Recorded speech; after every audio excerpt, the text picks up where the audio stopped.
Good evening, everyone. I would like to welcome everyone to the regular meeting of Tuesday, August 21st, 2012 of the Stillwater Planning Commission. We have one member absent tonight, Commissioner Mike Bouchard.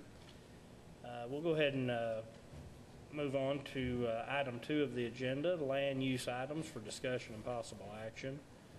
The links of Stillwater Land Development, ALP, and the links at Stillwater, PH2, ALP, amendment to Plan Unit Development, PZ.12.1672, requesting to modify existing PUD to change the mixed-use area to multifamily on property addressed as 4599 North Washington Street, currently zoned CB PUD to RTM PUD. Mr. Coots. Tom Coots, Planning Assistant, City Stillwater Development Services. Good evening. It's nice to see you all. Seems like I'm up here every other week now. As you said, they're kind of calling this new phase of the links Phase 3, the first two, or Phase 1 and Phase 2. The area in question is along Washington Street, basically the frontage of the links development along Washington Street.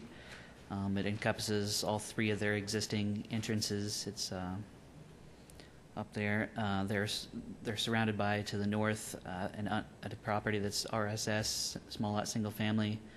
To the east, property is the other phases of the links, which is RSS PUD. The south, RSS, small lot single family. And the west, RSS, and an area of RTM, which is 1 and 2 family multifamily. This is kind of an air photo of the area. You can see once again the property in question, the links, the existing first phase is the larger area to the south, and then the Phase 2 of the existing links development is the smaller area on the north side of their development. And once again, this area along Washington is Phase 3. The existing PUD, it's a CB PUD. CB is commercial business, which the reason why it's that is because the original proposal was to have a kind of a mixed-use type development where the commercial would be on the first floor of the buildings and apartments above type thing. And this amendment was basically just apartments. And so you can kind of see around on the north as an undeveloped property, and then the mobile home park, and then to the west, kind of agricultural or large lot type properties. And then to the south, you can just barely see there is some small lot single family developments. This is a picture of their proposed site plan. 10 3-story tall apartment buildings, each with 18 units. That would bring a total of 181 total units to be proposed, and the extra one is because there's actually going to be a unit in the clubhouse. That would be like the manager's quarters. You can see they're proposing to keep the existing 3 entrances and parking lots and apartment buildings. This would basically be integrated in with the larger the links development. So there isn't a whole lot of open space or anything like that with this Phase 3, but the links as a whole has about 75 acres of open space. They are proposing, as part of the PUD, to have only 40 bicycle parking spaces. They'll talk a little bit about that, I think.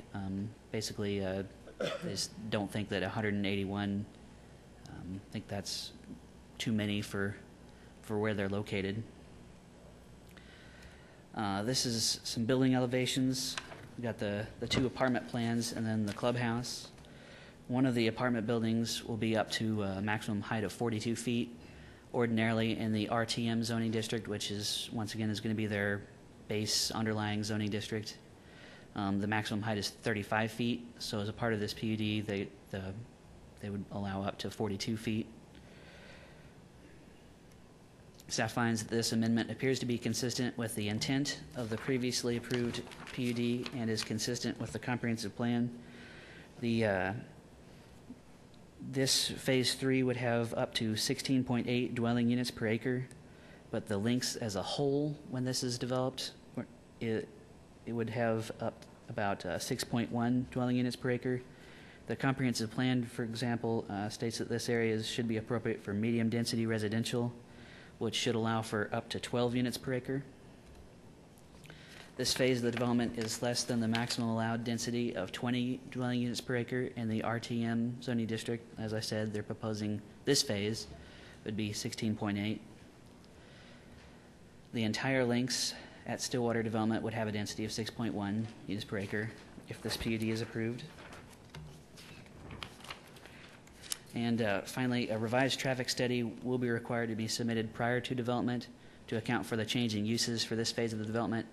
And just to explain why that's kind of needed is, number one, the traffic study we could find only covered phase 1, and there's been that second phase since then. But also, part of it accounted for with the mixed uses, some internal trips. They accounted so that would probably reduce the number of traffic coming from that development. So taking away that commercial completely probably impacts their traffic. But of course, as you know, that there is already some road improvements been done to that area there. So that's my presentation. Do you have any questions for me? I have just one quick one, and I think this is what I perceived on the site plan, but there's not any extra or additional exits or entrance planned off of this phase. They're going to use the 3 that they have, and this will just feed down into those 3. That's right. Okay. Any other questions for Tom at this point? I just have a comment, Tom. I have a daughter that lives in the Links. She had a traffic accident at exit 1 on the south side, and that is a very high-speed area of Washington. And I hope in the traffic study there might be some consideration of moving everything to the one exit of the light. I know that's not really our jurisdiction or position or what we're supposed to be doing, but just entered into the record, I would like that listed, just because there's a hill as you approach the first entrance, and there is very high-speed traffic and a great deal of it now that the students are back. But I do think the traffic study is a very important part of what's going on here, and adding, more units is not going to alleviate that, obviously. But I hope there's some consideration in that traffic study. We've got a traffic light there that if they can figure a way to funnel that in. I know that's probably not what your residents there would want or whatever, but I think that it would be very smart in that traffic study to consider some of the situations out there, because it's pretty. That first exit sneaks up on you because you come up onto that hill, and there's a lot of short-term decisions being made by a lot of drivers, in my experience, as I visit my daughter out there. That's just for the record. Hope she's okay. No, it was fine. Okay, good. Anything else for Tom? Thank you, Tom. Okay, at this time, we'll go ahead and open up the public hearing. Is there anyone here who would like to speak in favor of this amendment to the plan unit development? Please state your name and address for the record. Yes, sir. My name is Kim Fugit, and I am a representative of the Lindsay Company in Fayetteville, Arkansas. And I'm here basically to obviously represent the company, answer any questions that you may have or concerns, or be able to make any of those spot decisions that may occur. The history of this particular part of the development out there was a mixed-use facility. So we had apartments on the second and third floors, Mr. Coote said, and business on the first floor. The original approved plan had 144 units rather zoned or accepted there, and so now we're moving that up to 180. But of course, we are losing about it'll be about 50,000 square feet of commercial space there. There's about 5,000 feet per building. So that just kind of gives you the history of that, and I think the thing that we would hang our hat on in terms of the acceptance of this proposal is that the overall density that Mr. Coots related to of 6.1 units per acre rather than the density of this particular complex by itself.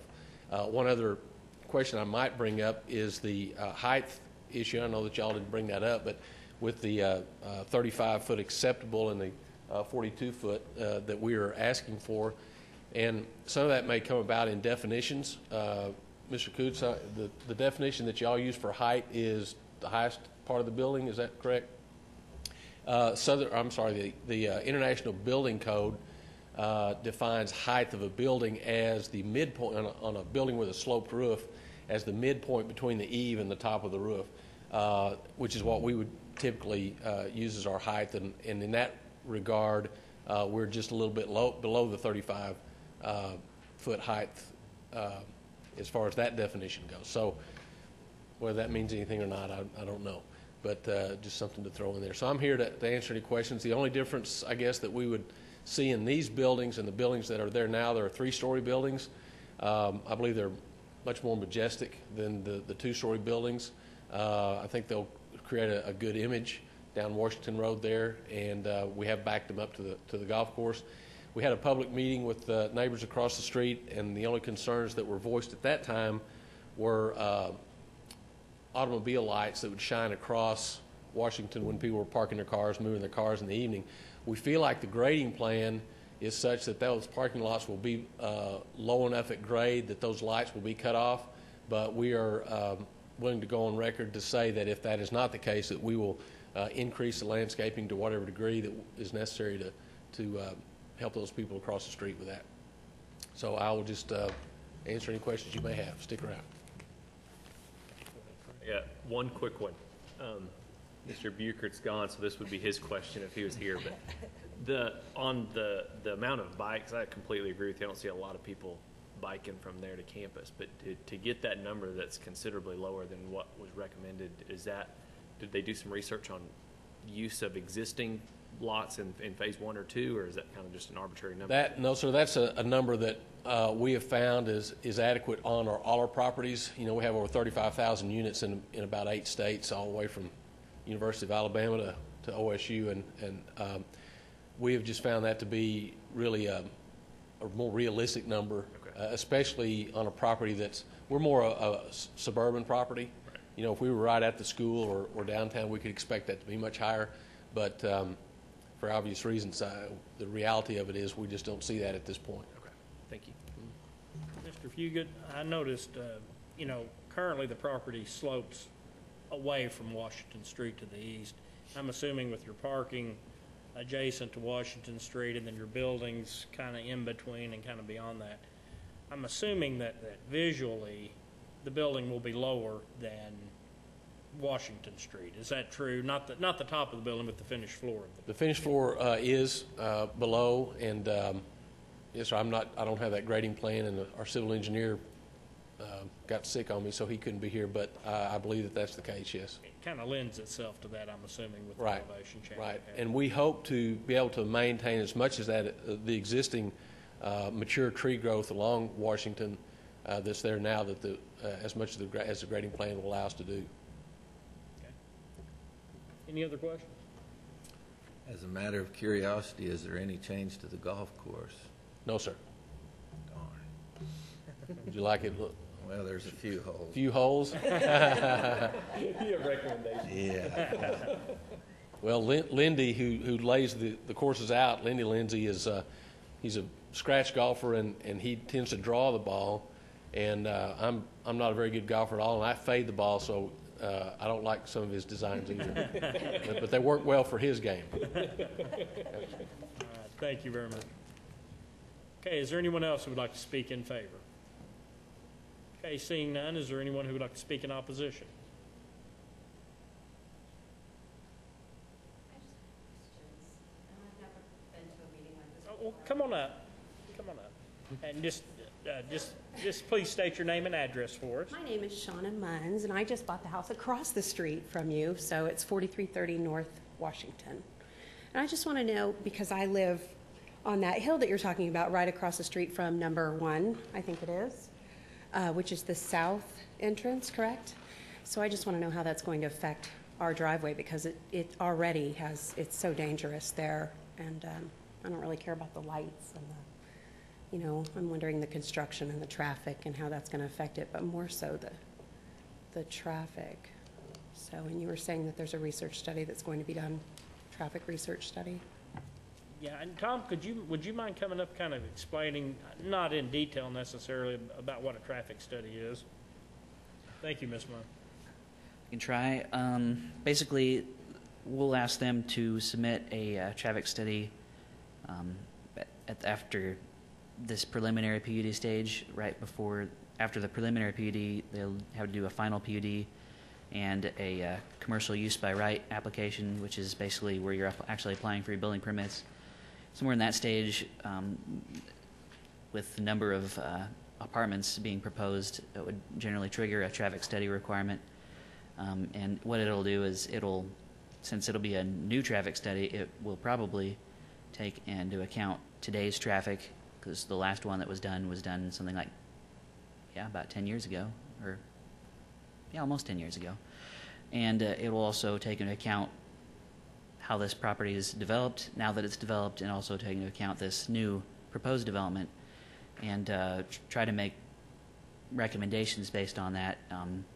It depends on what they find when they do their study as to what they'll recommend. It could be as much as traffic lights and as up to traffic lights and adding turn lanes, or potentially nothing at all. But those kind of issues might be looked at, like that south entrance, for example. Maybe the traffic study may show that needs to be an entrance only, rather than entrance and that exit. could be part of the recommendation, or something like that. Yeah. But that's something that will be submitted prior to final approval. Yeah, and the traffic study, by the way, is prepared by a professional in that arena, and so we also have our traffic staff look at it, and they kind of come to some sort of an agreement between the two. Can I ask one quick question on that Sure. too? Does that involve construction entrance in and out? I mean, do you guys have a plan? This may be a Mr. Fugit question, but a planned construction entrance? Yeah, you might have to ask him if they've got one planned. We wouldn't normally know about that until they get to the point where they're applying for their building permit.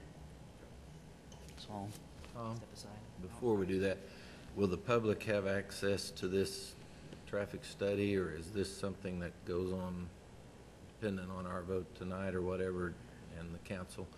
But is this something that she would have recourse to have access to understand, or not asking for input, but? Yeah.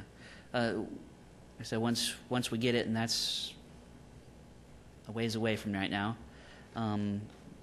assuming she knew that we had received it, it's a part of any other public record, and she could certainly come in and look at it or get copies or and talk to the transportation staff if would like. What would be her recourse if she sees something about that study that she feels is a concern? Well, she can certainly, depends on where we're at in the process. If the things are said and done in their building, there probably wouldn't be much. But if we're at the point where we're ready to prove the thing, maybe she points out something that both professionals didn't notice, that might give them a look at that issue. All right, thank you. Mr. Fugit, would you like to answer the question on the construction entrance, please? I can't answer the construction entrance. I don't know that. We haven't really discussed that, but I will go back to first of all, to say whatever the traffic study turns out to be, we'll be happy to comply with that. We're not hung on that entrance number one. We don't typically.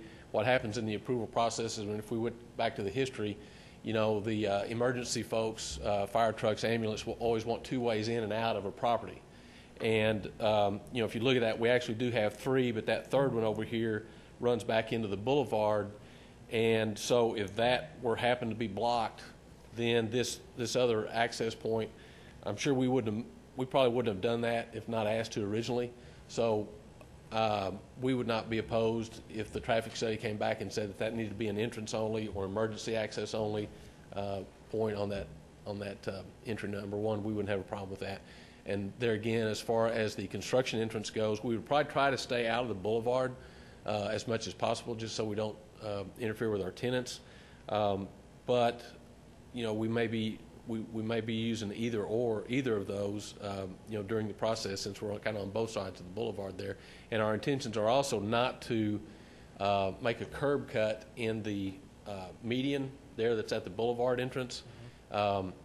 So we'll have, you know, people would have to go around that. Now, if we, I might fudge a little bit that if the traffic study came back and requested or required that we lose entrance number 1 there, that we be allowed to make a curb cut in that median at the main entrance, so the people there living in those buildings to the south don't have to come all the way back up into the boulevard, make a U-turn to get back.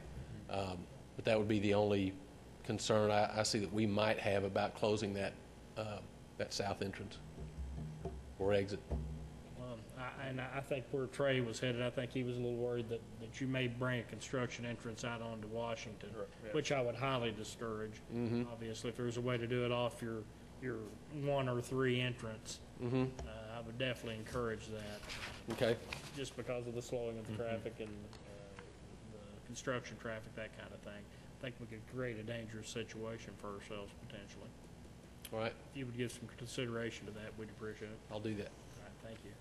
Okay, is there anyone else who would like to speak in opposition? Okay, seeing none, we'll go ahead and close the public hearing, and I guess ask for staff's alternatives.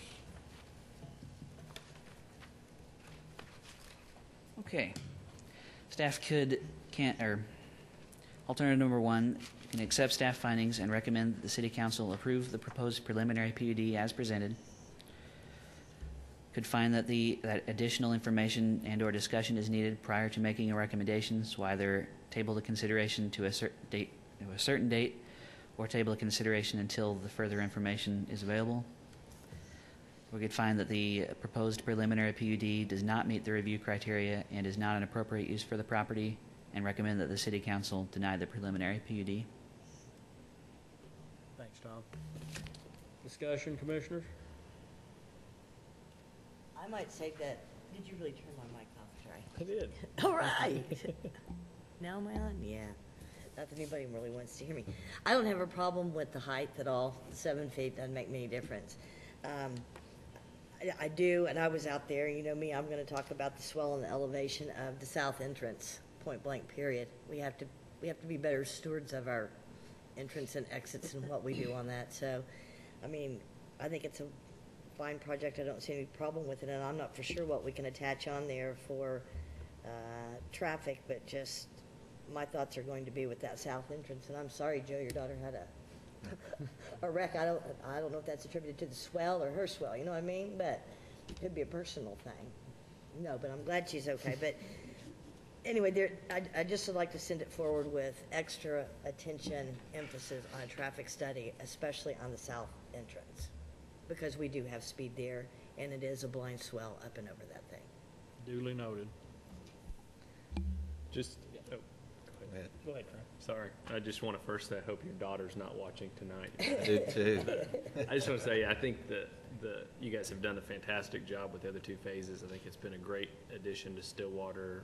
Nice development of the area, nice use of the land. So I'm excited to. I know you guys will do a good job. Joe? I don't know whether this is on, but I agree. I've been very pleased with my daughter's situation out there, and you seem to run the proper thing for our community and that type of deal. I don't know enough and don't have any business being involved with traffic studies, et cetera, but I know as you go on up the road, when you get to Lakeside Golf Course, they have a fairly good sized right lane that you can get into that lane to prepare for your turn. And so I wonder if there might be some consideration, or if there is enough leeway and room, et cetera, for a right turn lane, a kind of a merge off, so to speak, type of lane, even in that first one. My concerns is with the lady across the street here. You've got a lot of traffic coming in, and oh my gosh, I've got to get over here and do this, and there's some short things, and she's going to be stopped on the other side of that hill entering her driveway to the east, or to the west, rather. And so I think that the traffic is the issue that bothers me. I don't have any issues with the density. And, you know, when you have that type of density, you want it near a main thoroughfare, or you really got problems. So we're there, but I think that we can, any improvements that I would like, I'm glad that this is going on record, that people will maybe be mindful of that, those people that are more apt to make those decisions. Sounds good. Anything else? Chair would entertain a motion. I would move that we go with staff's findings and recommend that city council approve the proposed preliminary PUD as presented. Can I just say with increased awareness of traffic study? Sounds good. Second. Have a motion and a second. Please place your votes.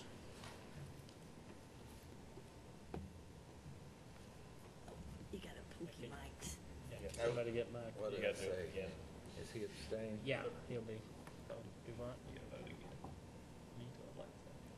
Well, this is fun to vote so many times. How many times you want us to vote, Cindy? How did we do?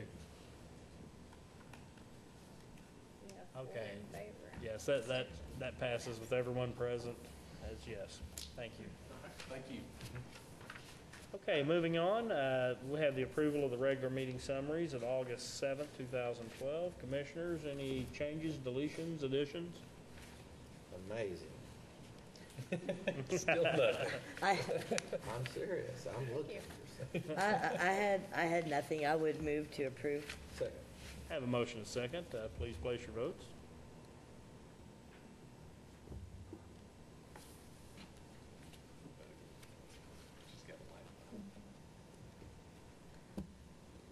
We'll get the hang of this one of these days. Next, you're going to ask for my ID. Let's not get into that. Okay, those minutes pass. Fourth item here, next planning commission meeting is September 4th, 2012. And with that, Chair would entertain a motion for adjournment. So moved. Second. Motion and a second. Please vote.